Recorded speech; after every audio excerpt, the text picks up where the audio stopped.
اینجا می‌بینیم که ارسال میشه روی دروازه ملوان. 4 تا بازیکن، 2 تا از استقلال و 2 تا ملوان با هم دیگه روی زمین میافتن. شاید نکته خیلی مهمی نباشه ولی جلوتر بهش میپردازیم. اینجا می‌بینیم که 3 تا بازیکن دیگه از روی زمین بلند شدن ولی بازیکن ملوان هنوز از روی زمین یکشون بلند نشده. اینجا توپ به صالح اردبیلی میرسه و صالح اردبیلی با یک ضربه سر توپو به اندونگ میرسونه. نکته قابل توجهش اینه که با یه ضربه سر صالح اردبیلی تونست 3 تا بازیکن ملوان رو از جریان بازی حذف کنه. اینجا توپ به اندونگ میرسه و می‌بینیم که چه فضایی و خط دفاعی ملوان پیش رو اندونگ گذاشته. شما تو دقیقه 119 بازی فقط تنها کاری که باید بکنید اینه که توپو دور کنید تا سوت پایان بازی زده بشه. این موقعیت فقط رفت و این که می‌بینیم 3 تا بازیکن ملوان روی صالح اردبیلی فشار می‌ذارن و این فضا رو خط دفاعی ملوان میده به اندونگ جای تعجب داره که مازیار زاره هم که میزنه توی سر خودش.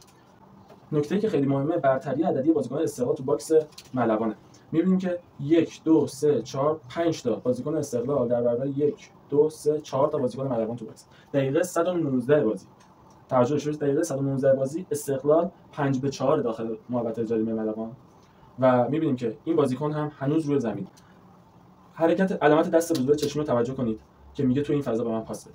این فضا جاییه که دقیقاً همین بازیکن ملوان که روی زمین بود باید پوشش میداد و پوشش نداد و استقلال از همین یه دونه غفلت مدافعان ملوان استفاده کرد و به گل رسید. می‌بینیم که این فضا رو استفاده می‌کنه و تک زد توپو توی دروازه